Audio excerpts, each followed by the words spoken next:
Welcome and hello to each and every one of you who are right here with us on the Tropicana Corporation Berhad's official Facebook page. My name is Ixora. It's a pleasure being your host for today's session.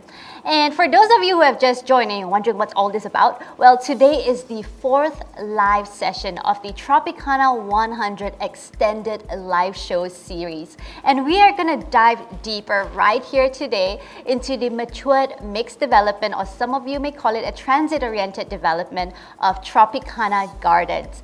And not forgetting, today we have a very, very special guest with me.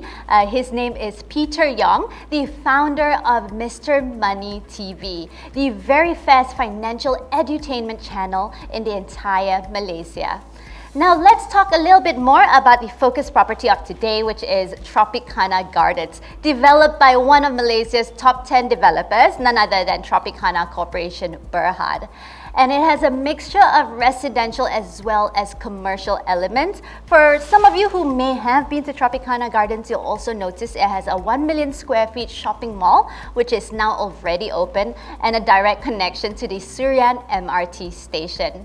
And Tropicana Gardens is also primarily located within the prestigious address of Tropicana Indah in Kota Damansara, and abounds with glitz, inspiration, and rejuvenation for the modern urbanite and family. Alright, now in today's session, we'll also be giving away some amazing prizes, 10 units of 50 ringgit Grab vouchers. And all you have to do is just follow the simple steps below and you will stand a chance to be one of the 10 winners. Now, step 1, all you have to do is like and share this live video. Do not forget to make sure that your post privacy is set to public, and also fill up the registration form pinned in the comment section below.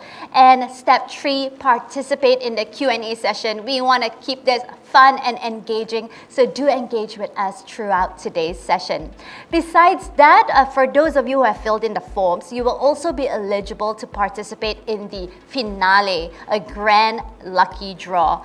So after our live show series ends, we'll be announcing winners who will be going home or bringing back some attractive prizes, such as home appliances like the Dyson Air Purifier, also the Nespresso coffee machine, and a Harman Kardon Aura Studio Bluetooth speaker. So what are you waiting for? Fill in the form now and you may just be one of our lucky winners. To know more, remember to also like and follow the official Tropicana Corporation Berhad Facebook page. Now that we've mentioned all of that, we do want to make sure that you guys also fill in the RSVP form right now. And with that, I'm going to be asking and shooting away the very first question. It's a super easy one. So question number 1 is, where is Tropicana Gardens located? So once again, where is Tropicana Gardens located? Easy peasy, answer right now in the comment section below. Without further ado, let us kickstart today's session. Let me invite our guest speaker, who is right here with me today.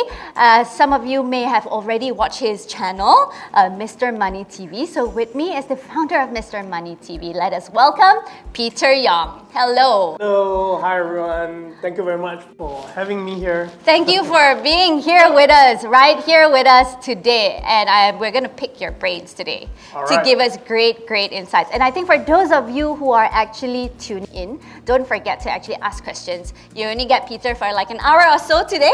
So ask the questions in the comment section and he'll be answering some of your questions later.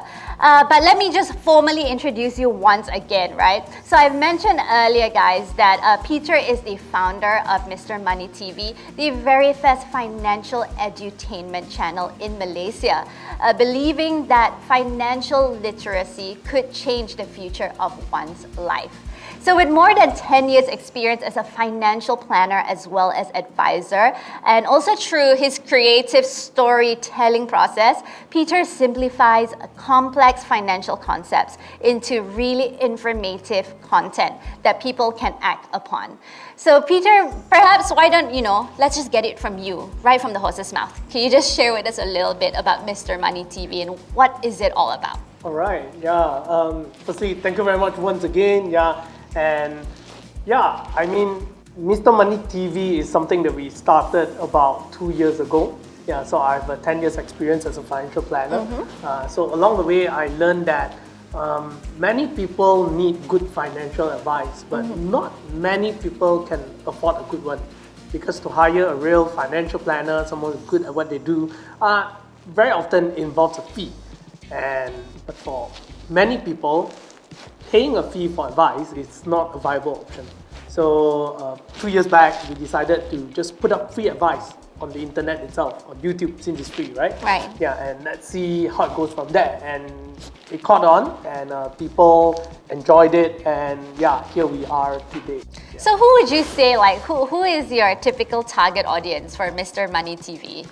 Well, for us, generally right now, most of our audience are between 18 years old all the way until 34 years old. Okay. Yeah, that is actually the main group. And we have many people who are young working adults contacting us, people in young families, students as well. Yeah, and you'll be surprised. There are many students who actually managed to save up like 10, 20, 30,000. Wow. Yeah, and they're like 19 years old. Right? Wow. I'm thinking to myself, like, when I was 19, my God, I barely have 1,000 ringgit in my bank account. Right. Yeah. And they're asking about investment, how do I plan my money better, and so on and so forth. Yeah. Truly ahead of the curve, right? For those who have like 20, 30 ringgit savings just at that age. But I think, more interestingly, Mr. Money TV, the whole channel, the idea is to make all this valuable content really accessible, right, to the public. Yeah, we're super pleased that you're actually right here with us today to share more on your insights. Of course, today we'll be talking a little bit about investment as well as property. But perhaps before we actually dive into that, right, let's just talk about, I wouldn't say the elephant in the room, but of course what everyone's talking about, right? Like COVID-19, the pandemic, right? How do you view, has that changed your life or your work in any way? Well, for me personally, because we moved online, like, the whole Mr. Money TV is an online thing, it's on YouTube. So for us, there wasn't too much of change. In fact, it was pretty good because due to the COVID itself, people became more financially aware. Right. I mean, for the first time in people's life, right? I mean, in the past, we all know that financial information is rather complicated. And most of the time, if someone approaches you talk about finance, you kind of like just, damn, it's so annoying and stuff like that. And then it's so hard to understand. But for the first time, because of COVID-19, people become very aware that, now I gotta face the fact that I need to learn about money. Yeah. Right. Yeah. And because of that, then people started searching more information online. Yeah. But having said that as well, I think this period of time, you can either see it as a really bad thing or you can see it as a really good thing. I know a lot of people will say, COVID is very, very bad. Yeah, I agree. Yeah, a lot of people lose their job. But I also see it as a time of opportunity because for the first time ever, you see more people leaving their jobs and coming out and then starting their own freelancing business. People are starting to realize that having just an employment income is not the only way to go. Yeah, and that creates a whole new sector in the market itself. And if you talk about like right now, even working, it's totally different. People are getting used to working through the internet, through Zoom, right? Yeah. And just as we started, we were saying that this feels weird, but but we just gotta get used to it, right? Yeah, and I believe for yourself as well, like for the first time, you've gotta keep coming out to the screen and correct. Rather than just being in the office, right? So things has really, really changed, and it's really a period where if you know how to adapt, then you can find opportunity. Yeah. But it's tough. Yeah, I completely agree, right? So opportunity does, it resides right here, right now. And I think, what you've actually shared about how it's a moment of, I don't know if I want to say it's a reality check or a moment of awareness that people now are starting to take count of their life as a whole, right? So I think we see that in property as well. People now are, especially first-time home buyers, they're looking at their homes in a very different light or a different manner, and investments in a very different manner to generate passive income, like you said, right? So I think everyone's just taking an audit of their life, right? Yeah, so that's pretty interesting. And I think, another part that everyone talks about is the market outlook. right? Okay, now we have left about 3 months to the end of 2021. So in your words or in your perspective, how would you say the market outlook is for the balance or the remainder of 2021 as well as the entire 2022? Definitely, when we look at the market right now, it's a period of recovery that will extend to next year. It's recovery from COVID itself. As right now, I was just telling on the way here today, I was telling my colleague that I haven't been in the jam for a very long time. Were you in a jam today? Yeah. And, wow. and the jam was like really bad, right? So people are starting to go back, right? And even when you look at childcare, just a few months back, when I was calling childcare centers, they were like, oh no, we're not opening up and stuff like that. And now when you call childcare center and they're like, we're full, we can't take you. like oh, we are starting again because many parents are starting to go back to work. So no one's going to take care of kids. They have to send them to daycare right now. So we can see the economy is slowly opening up. Right, we can see it slowly opening up. Just a few days back, my team went out for a shoot in KL, right? And they went past Chowkit. They said that it looked like there was no COVID at all. Right. Everyone was having a dream. So basically, what we can say is that people are starting to go back into office. Yeah, people are starting to travel again, and that is a theme that we can see. With that, it comes along with consumer spending. Naturally, as you go out, you spend money, go for lunch, this and that, and it starts to come up again. So for the next period, we are going to see this recovery. How does it turn out to be? How much of it has changed, and how much of people will go back to eat in restaurants and so on and so forth. Right. So it is really just a period of recovery, and it's a good opportunity if you see anything, right? So we always tell people this thing, the market is always a cycle, right? There's always ups and there's always downs, and we have just been through the down, and hopefully the worst has passed, and now we are just slowly heading the way up lah. Right. So it's only upwards after this. I think even in property, we always talk also about 2021, the remainder of 2021, where now we have the home ownership campaign that lasts all the way, for this year. And then 2022 also becoming like what you say, a recovery year. And then we'll see how consumer spending actually translates, right? That's right. Into actual purchases and ownership. Fantastic points to start this entire segment. So now with all that being said, right, after all, you're known as the man behind Mr. Money TV. So maybe let's talk about things which are really and truly your forte, and I'm sure that's what the viewers tuned in for. What's your take, and how all this actually relates to property investment, and how would you compare property investment as opposed to other investment vehicles, such as stocks or maybe crypto? Right. When we talk about investment, I think you got to look at everything in general. I think one part that in my whole time doing financial planning in my career, I came to learn that people sometimes tend to have this mistake when they look at investment, is that they think a property investment is one thing, stock investment is one thing, and crypto investment is one thing.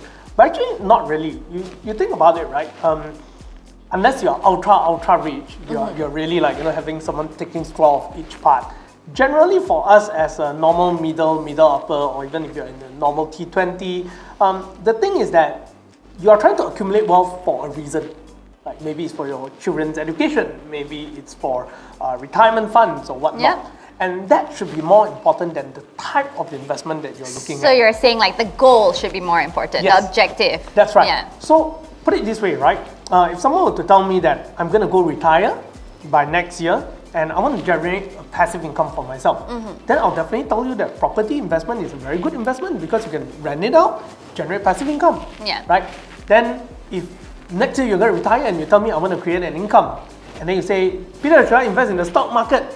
Then, I see the stock going up. I thought that's the worst idea of all because what you need is actually income. It is not that great capital gain. So at the end of the day, it comes down to the context of why are you investing?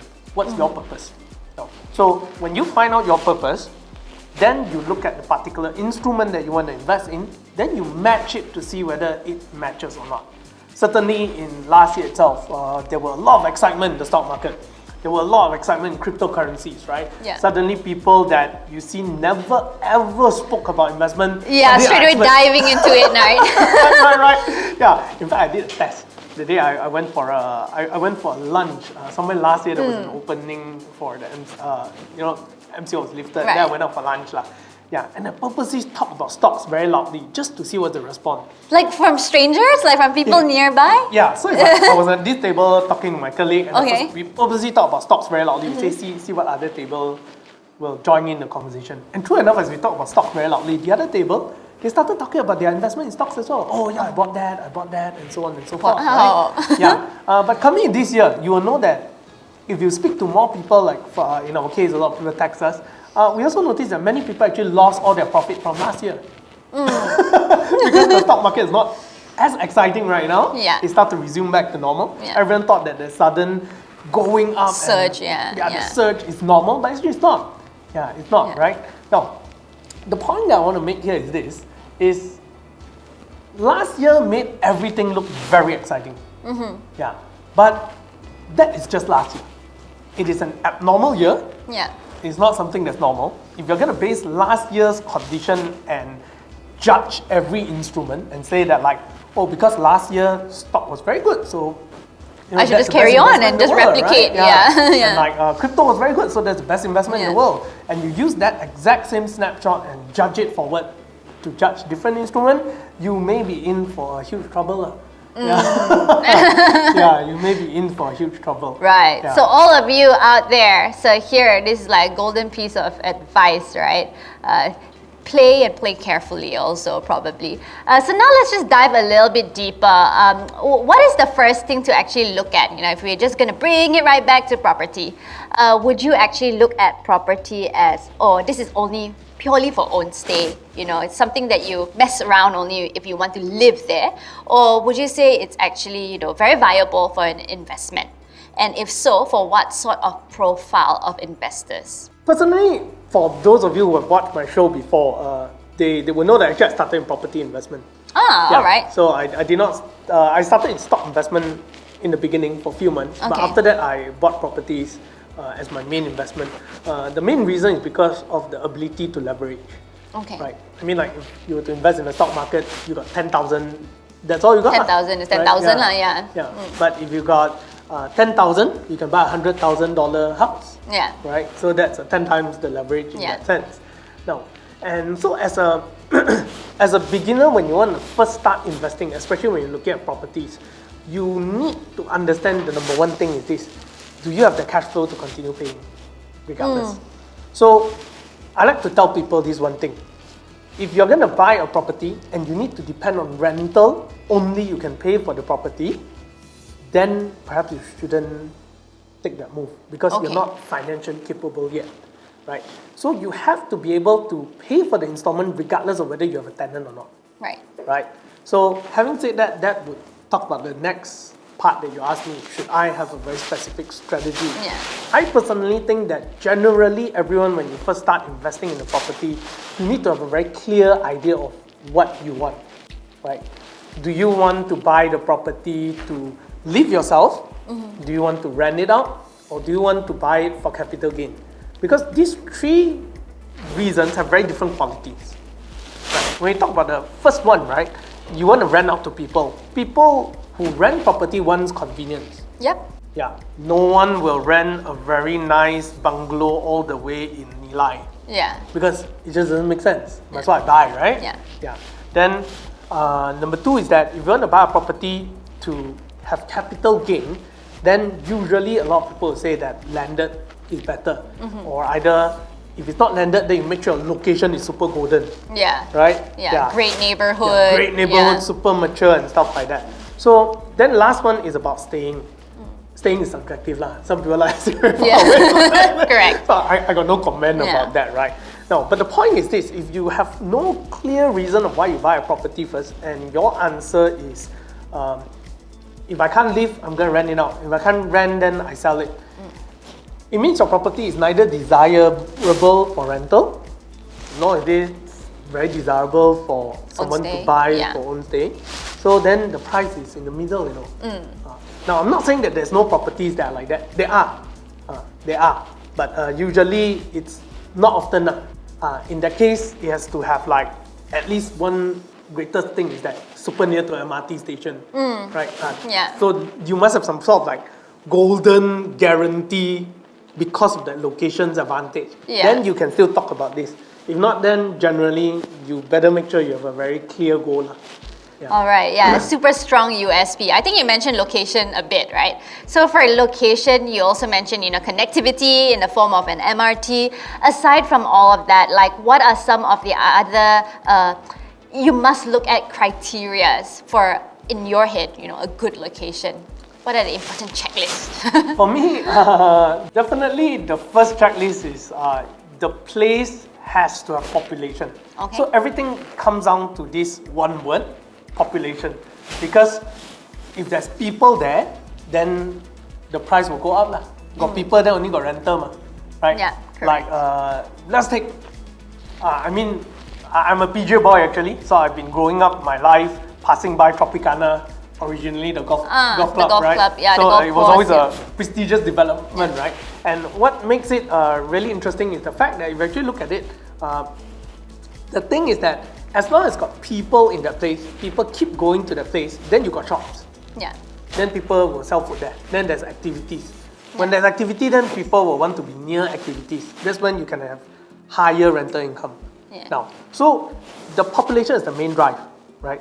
But what drives population to come in? Connectivity. It has the roads. So you will see certain places that have, let me give you an example, like a certain location in I shouldn't name locations, right? A certain location. Well, you can try. Okay, in PJ. Can I name? Yeah, you can. I shouldn't. You shouldn't. Okay. Never mind, I did it as your see lah. Okay. Like for example, Damansara Perdana generally, right? It is very near to PJ area. Yeah. But because there's only one road in, one road out. So because of that, you'll notice that Damansara Perdana, although it's very near, the price is slightly lower by average. Yeah, so connectivity is very, very important. And so, when you choose a particular location, you want to look at connectivity because the more cars can go in and come out, then the more people will be there. Standard, right?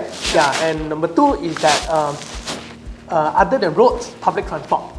Because let's remember, there's one big part of people don't like to drive in. They don't like to drive in. As we are hiring people as well, we ask our fresh grad, they sometimes will ask us this question, do you have an MRT station nearby? And I think having an MRT station also sort of like, if you're looking for it for like rental yield, it sort of opens up your tenant mix and your tenant profile as well, right? That's right, right. Yeah, you have a lot more option when you have those kind of industries nearby. And the best part is, also on top of that, if you have a commercial center nearby. So note that I'm saying commercial center, not factories and car workshop, because that attracts a whole different crowd.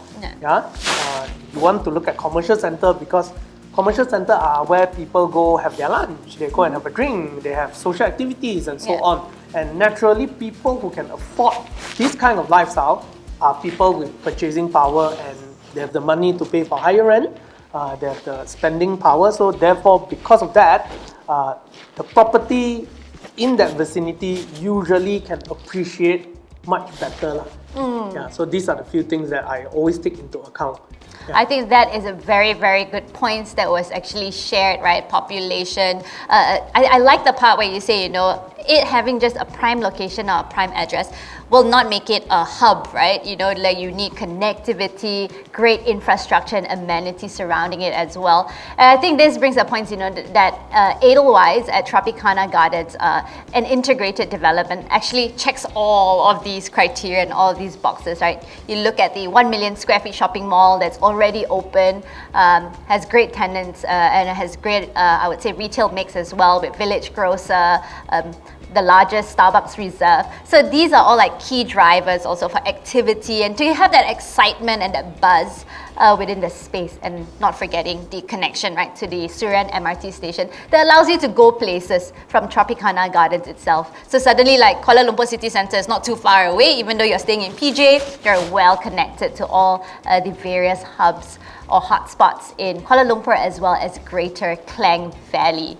Okay, so aside from that, since we're already talking about Tropicana Gardens and Edelweiss, Edelweiss comprises of two different components, service residences as well as SOFO. So perhaps, all the time people talk about service residences, but maybe not as much about SOFO. So perhaps you could share with our viewers today, how will you actually describe a SOFO, and what can one do with a SOFO?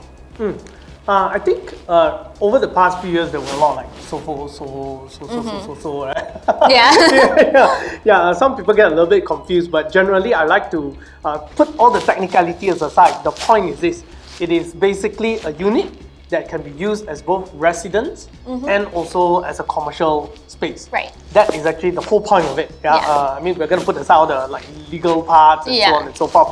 Now, naturally, the benefit of that kind of unit is for people who especially are looking for tenants who are in small businesses. Yeah, because like for example, Mr. Money TV, our outfit, we are very small. We have 5 people. Yeah, so naturally I can't rent a big office space, nor can I rent a too small space. Yeah. But at the same time, these days, we know that the kind of crowd that I want to attract to work for me are younger people. So I also want my location that I'm in is a little bit more hip. It should have some sort of facility, some security as well. It cannot be all the way where am I going, right? Yeah. So this is where SOFO, right, really plays that kind of role to allow smaller businesses to actually rent a place. Right. Yeah, and I think that is something that you have to understand when you actually buy or get involved with a SOFO unit to know that what kind of tenant are you getting. Now the good side of it is this: means that chances are people are renting from you are actually people doing business. Okay. So when business people pay rent, they don't drag hopefully, right? They don't drag. Usually I think all of us have probably heard before, businesses is renting to businesses is always a much better option. Yeah. And I do agree. Yeah. And I think, with a SOFO unit, another thing is that the space becomes very versatile. Right? Yes. It's a space that you can play around with and repurpose, like you said. Not all businesses would need a certain configuration or a certain space. So with a SOFO unit, you have that flexibility as well. And then, of course, then you can also look at things like, I think some people look at SOFOs also for short-term stays. That's right. Yeah. So that there are a myriad of various options. Yeah. So I think, you also talk about the tenant profiles. We talk about businesses. Are there any other tenant profiles that you think could be viable for a SOFO unit? I think young family, definitely. Like for example, let's say in my case, if I'm not married, then now I'm working really hard, trying to create my own business. I may actually get a SOFO unit because number one, you spend most of the time working, so your working space becomes your accommodation space as well. Yep. And even after I get married, I can kind of just lease it out to other people if I own that unit. Right. So that is actually the kind of tenant profile that you want to look at. Usually people who really needs that convenience and are still in that, drive and hustles. The hustle. Yeah. I mean, once you have a kid and all, then you may appreciate a landed unit when there's more space, right? Right. But when you are that young, hungry for growth, want to change your career, then certainly this kind is great because a SOFO unit also offers the same kind of flexibility and the kind of privacy like an apartment, condominium kind of feel. Yeah, surely. Now, most of the time when you walk in a SOFO, you will think that it's a condominium itself. Yeah. You won't feel that it's a commercial unit. Yeah. Yeah. So that's the part of a SOFO that makes it fun. All right, fantastic stuff. Okay, so now guys, for those of you who would want to know a little bit more about Tropicana Gardens or Edelweiss, SOFO and service residences that we spoke about, all you have to do is actually scan the WhatsApp QR code on the screen or click on the link pinned in the comment section below. And right now, you can talk to one of our sales representatives. So do stay tuned. We still do have a special giveaway session right after this. Welcome to Tropicana Gardens, a dazzling 17-acre integrated transit-oriented master plan.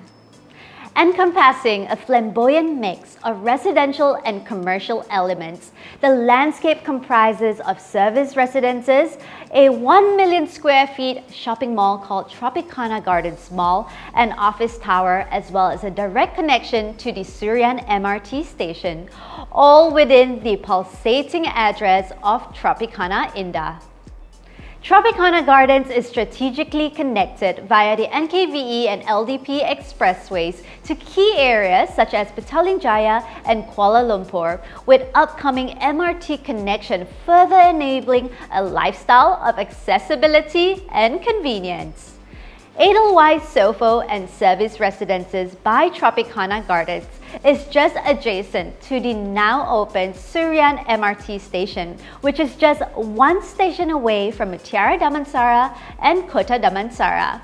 It is located with amenities nearby, such as shopping malls, education institutions, hospitals, recreational and lifestyle outlets, including groceries, and more than 10 banks within a walking distance for your daily convenience.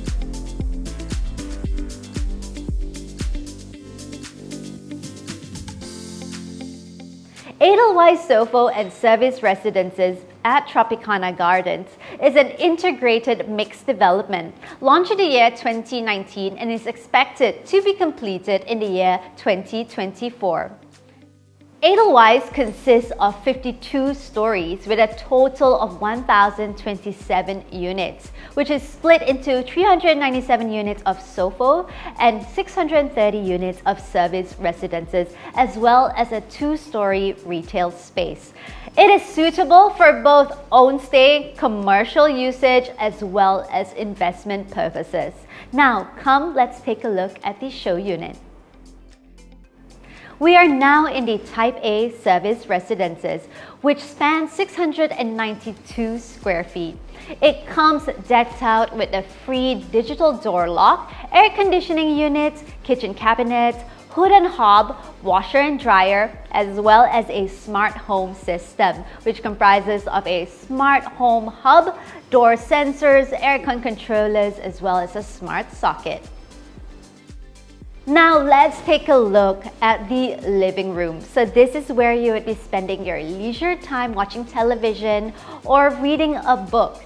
It is a flexible, open concept layout. And what I love about this space is that it has large windows. Windows for you to enjoy amazing views of the golf course or city views.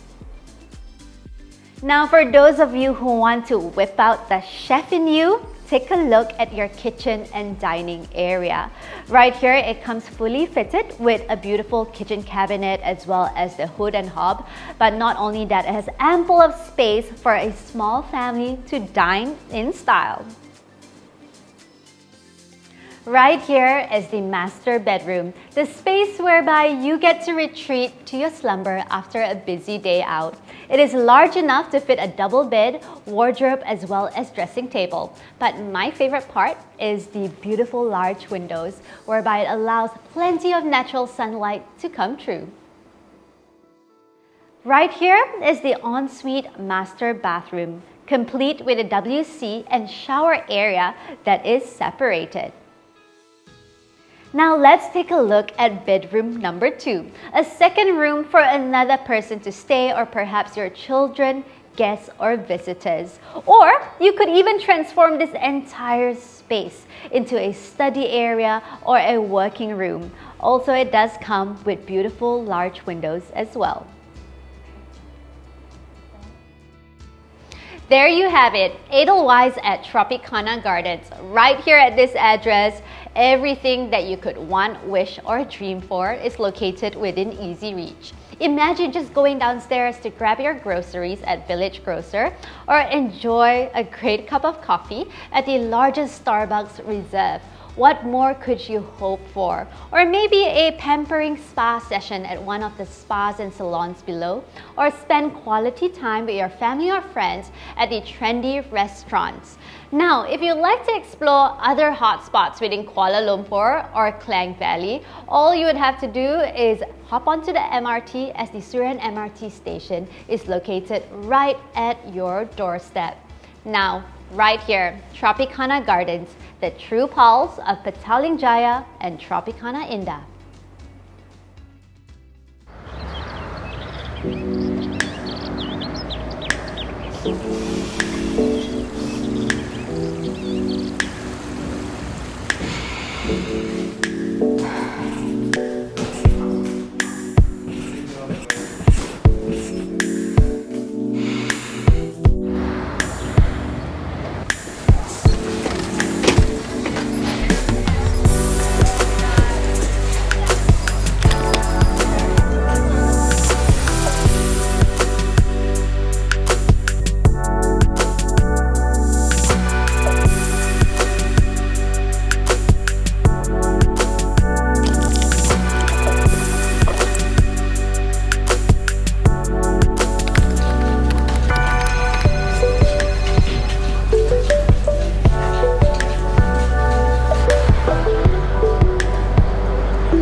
Welcome back, everyone. I hope that you guys are impressed and liked what you see.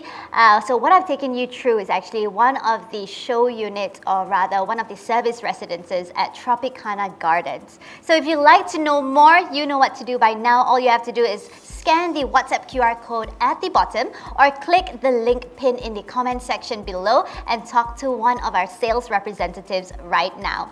So as mentioned in the very beginning of the show, we will be giving away 10 units of 50 ringgit Grab vouchers for all of you to use. All you have to do is follow these simple steps below and you will stand a chance to be one of the 10 lucky winners. Step 1, like and share this live video. And of course, remember to set your profile to public. Step 2, fill in the registration form pinned in the comment section below. And step 3, participate in the Q&A session and engage with us throughout this session. So besides that, for those of you who have filled in the forms, you will also be eligible for what I would like to call the grand finale or the final lucky draw after our live show series ends. So winners will stand a chance to win some amazing prizes for your homes, and these include a Dyson air purifier, one of my favorites, the Nespresso coffee machine, as well as a Harman Kardon Aura Studio Bluetooth speaker. So what are you waiting for? Fill in the form right now and you may just be one of our lucky winners. So to know more, remember to also like and follow the official Tropicana Corporation Berhad Facebook page. So with that, I hope you guys are ready. I'm going to be asking you right now the second question. Again, I promise it's a super easy one. So with that, question number 2 is, name me one of the amenities that is located nearby Tropicana Gardens. Any amenities. Like we said, it's a super mature neighborhood. There are plenty of amenities nearby. Not only that, there are actually amenities connected to Tropicana Gardens itself.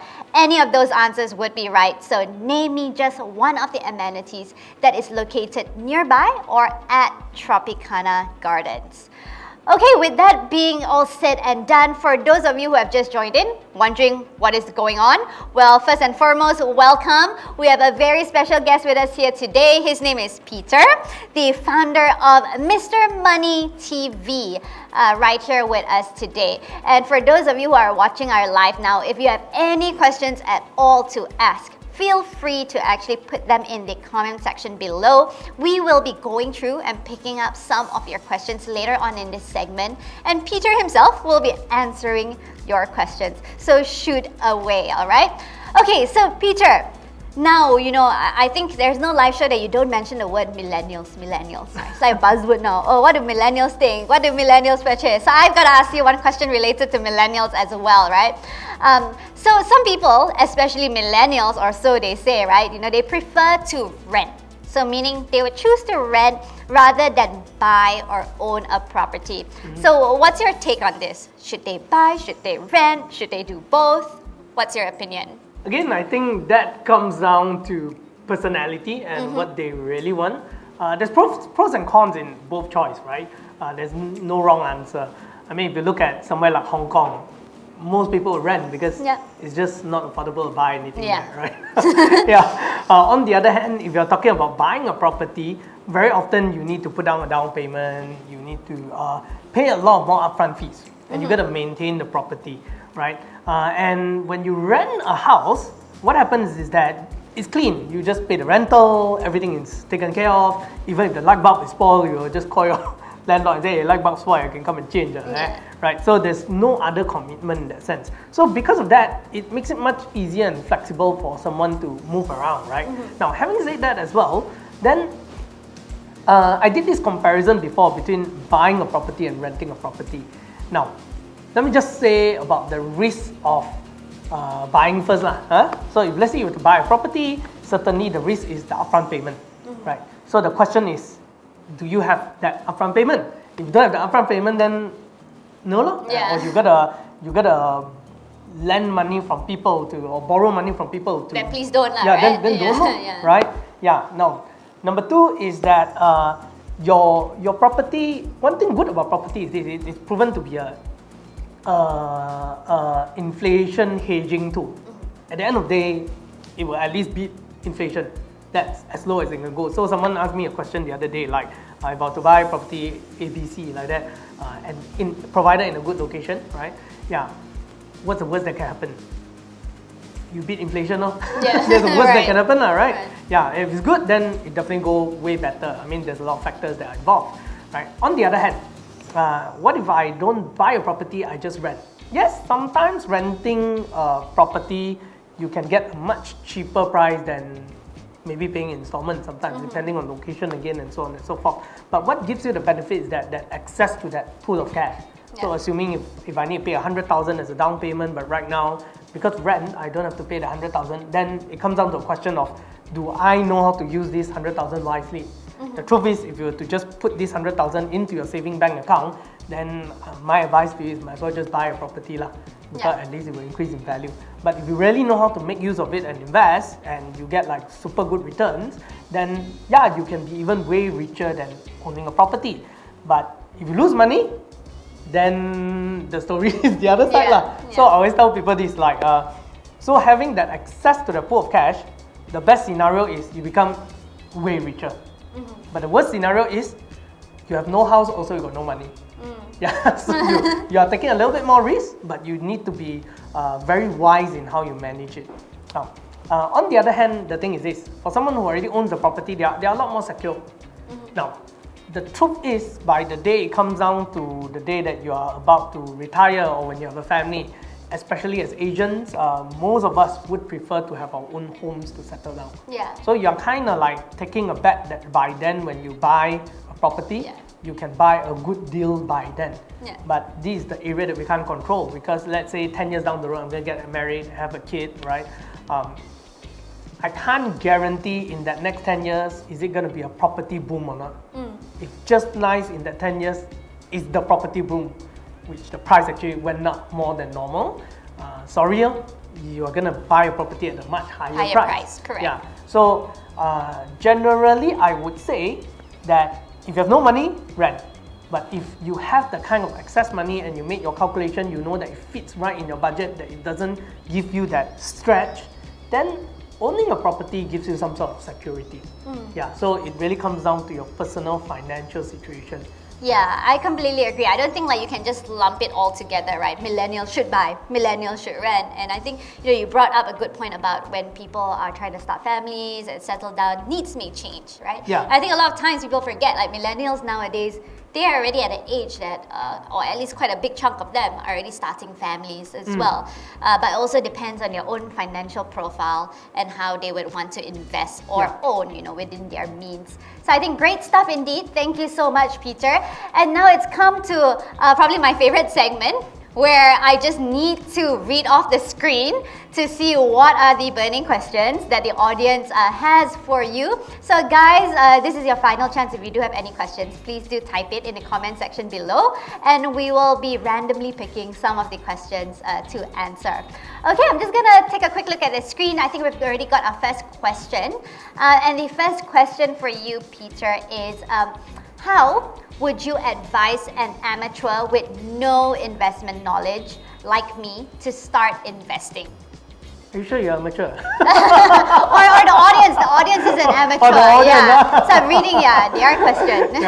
All right. I think that everyone begins somewhere, right? Yeah. So someone just has to start somewhere. The point is that when you first start small. And I think that a lot of times when we first start, we always think that there are certain investments that are a lot more advanced, right? And we talk about risk. So actually the first thing that you need to do is to actually gain more knowledge, because your risk appetite will change according to the knowledge you gain. Okay. Let me give you an example, right?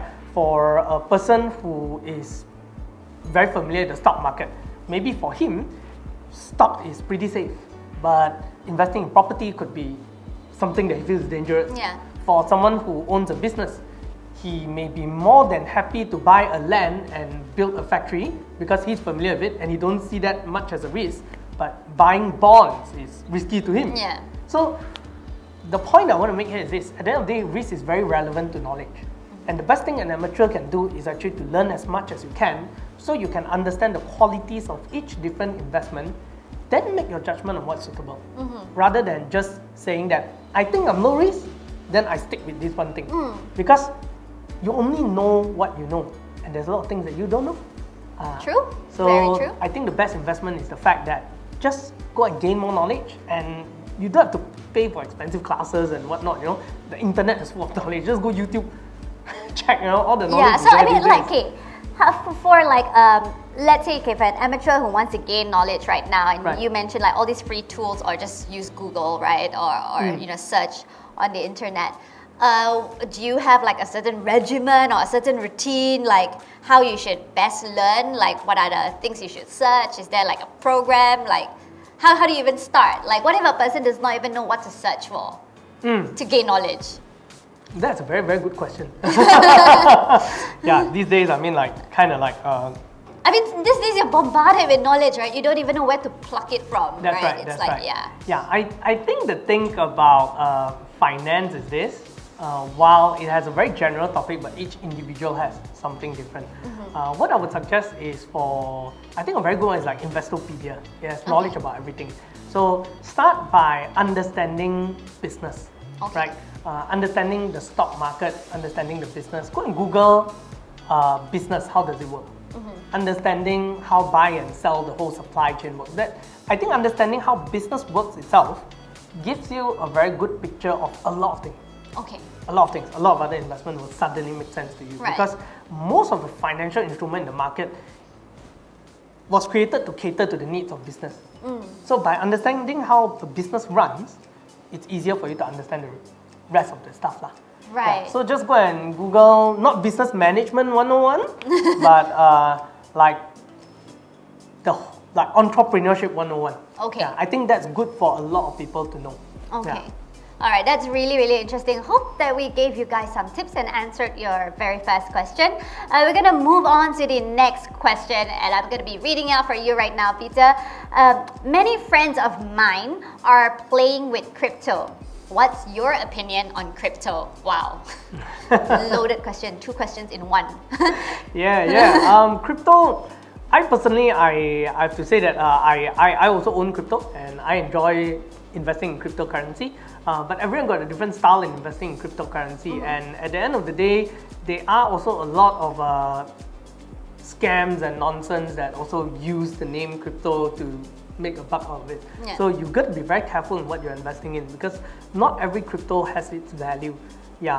So, and you got to decide on the strategy that you want to when investing in crypto. So don't just simply follow, like when someone tells you that like, hey, this one very good, this particular crypto, is gonna go up, then they just straight away buy. I think that is probably the worst thing that you're gonna do lah. Right. Yeah. I think, that has a lot to do with also your answer to the very first question, right? I think knowledge is so important. Even once you start investing, you still have to keep up to date with the news, with the current trends, Yes. right? To stay abreast with what you are doing in terms of investment. All right, we're going to move on to the next question. And the next question I see is property related. Okay, we spoke a little bit about this, but I guess you can elaborate slightly. The question is, other than location, what are the factors to look for while getting a property? Or while owning a property, I guess. Definitely, I would say that, like I mentioned earlier, population is the most important thing. So everything else comes second. Population, location is number one. Yeah. Everything else is second. Yeah. Anything other than this, then we talk about connectivity and all, right? I personally think that there is definitely a premium tag to developers. Yeah. Okay. Especially if it's a what do we call that, like a condominium unit Right. or apartment unit. Service residences, Yeah, mixed service development, residences, yeah, mixed development, not a single landed kind of Yeah. thing. There is some sort of an emphasis that's being played to the name of the developer lah. Yeah, that's true lah. Yeah, can't deny the fact. People will be like, oh, that particular name, then Right. Yeah. It's like a branded sort Yeah, of yeah, thing. yeah. It's like 'Cause- why we buy good brands for our home appliances or yeah. good brands for our bags Right. So usually because of that as well, there is that slight assurance at least that the transition between developer to the joint body management is more smooth. Yes. Because in a mixed development, one of the biggest problem is that part. Yeah. Especially if the developer is the kind that I don't really care. Yeah. Then by the time it transits to the new management, then the new management is bad, then gone case. Yes. Yeah, your property, no matter what location, also will look like an old building. Yeah. So that one very, very important. And Yeah. here's where I would say that usually branded developers do their part in making sure that the transition goes well lah. Right. Yeah. So that is definitely an advantage that comes with a premium tag lah. Yeah. All right. Thank you so much. Guys, I hope that answers your question. Moving on to the very next question. Oh, wow. Okay, so this person is asking for your preference. What is your preference? Mixed development or residential only property? For myself, this will depend on the purpose of me getting this apartment, right? If I personally like to rent out apartments because I feel that being a landlord is a very fun thing. And then you get to collect cash, right? Yeah. If you're Yeah. collecting cash. Yeah, that's right. That's always my dream sale as a kid. Yeah. So when it comes to rental property, definitely mixed development is a lot better because, as I've mentioned, rental property, the goal is convenience, right? People want to rent a space that's convenient. So the more convenient, the better. That is a key point there.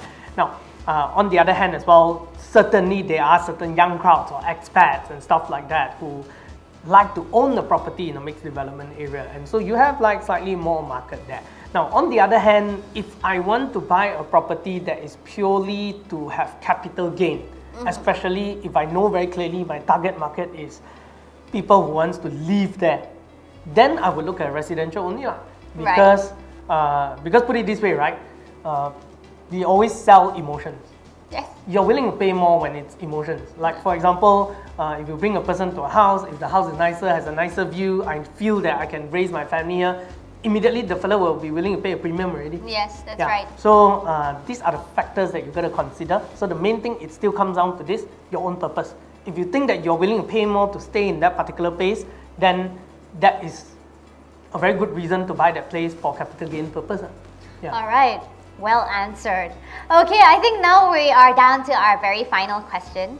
Not too sure whether this is a question or a statement, but it says, I am interested. That's great to hear, guys. How much is it? And do you have any sales promo now? I don't know. Is that for me to answer? I think it's better that you answer. I think that's probably for me to answer. I also would like to know, right? Right? Yeah, gonna collect one booking right here, right? So guys, today for the entire segment, we've been talking about Edelweiss Sofa and Service Residences at Tropicana Gardens. So we have two different types of products, the SOFO, the small office, flexible office, as well as the service residences. Our SOFO units start from just 500,000 ringgit upwards, and our service residences start from 700,000 ringgit upwards. Of course, I'm giving you ballpark figures, so it's easier to digest for the purpose of this live. But not forgetting, when it comes to the sales promo that is asked, we do have a very special campaign that is running right now. Backed by popular demand, we have the Tropicana 100 Extended campaign. So now this offers the 100% solution to both own stay and investment. So if you're wondering what does this campaign offer, we are offering 100% returns on your booking fees, and then also 100% interest-free flexibility. So what this means is that you get up to 30 months of zero interest easy installment plan. And the third one, 100% legal fees borne, legal fees on both SPA and loan stamp duties on loan and MOT as well. 100% furnishing, this depends on the project within the campaign. We're offering fully as well as partially furnished units. And we have 100% financing. This means that you get to enjoy zero down payment, 100% financing and flexibility, as well as the lowest monthly payments. And last but certainly not least, for our viewers, if any of you are already a Tropicana member, a Tropicana Privilege Card member, one of our purchases, you get to enjoy 100% additional referral rewards. So what this means is that you earn double referral rewards when you successfully introduce a friend or family during the course of this Tropicana 100 Extended campaign. But now the big thing, right? For this Tropicana 100 Extended campaign, on top of all of those deals, you will stand a chance to win 1,000% returns. So that amounts to about 50,000 or up to 50,000 ringgit per unit. So 1,000% returns awaits you with the Tropicana 100 Extended campaign. So if you'd like to know more, of course, you can scan the QR code, the WhatsApp QR code below to speak to a sales representative, or you can, of course, visit our website, tropicanacorp.com.my, to find out more. Alright, so it looks like we've come to the end of today's segment. Thank you so much, Peter, for answering all of our viewers' questions. I'm sure if they would like to learn more, of course, go to Mr. Money TV. That's when you can get more insights and more great content from Peter. So now it's my turn to ask you, the viewers, the very final and third question. So before that, remember to actually complete the 3 steps to stand a chance to walk away with 50 ringgit Grab voucher. Step 1, like and share this live video. Remember to set your profile to public. Step 2, fill in the registration form pinned in the comment section below. Step 3, of course, participate in the Q&A session. I'm sure you guys already have, and I'm sure you guys have already engaged with us throughout this session. So now engage with our sales representatives as well. But remember, you guys also stand a chance to win amazing prizes in the finale lucky draw, which include a Nespresso coffee machine, the Dyson air purifier, as well as the Harman Kardon Aura Studio Bluetooth speaker. So what are you waiting for? Final chance to actually fill in the form right now. But I'm gonna go ahead and ask the third question, okay? So the third and final question is, what are the property types that are available in Edelweiss by Tropicana Gardens, or Edelweiss at Tropicana Gardens? So like I mentioned, there are 2 different types of properties. Do name them right now in the comment section below. Time does truly fly. And we've reached the end. The live session today has come to an end. Thank you very much to all of you who have tuned in with us right here on this weekend. It was really an insightful experience and session today. I hope all of you have enjoyed the show. If you'd like to know more about Tropicana Gardens, remember to just scan the WhatsApp QR code below. And to stay abreast with all the updates from Tropicana Corporation Berhad, do remember to like and follow us on our Tropicana Corporation Berhad Facebook page. So with that, thank you once again, Peter. Thank you. To all of you out there, stay safe, stay sane, till we meet again. Bye. Bye.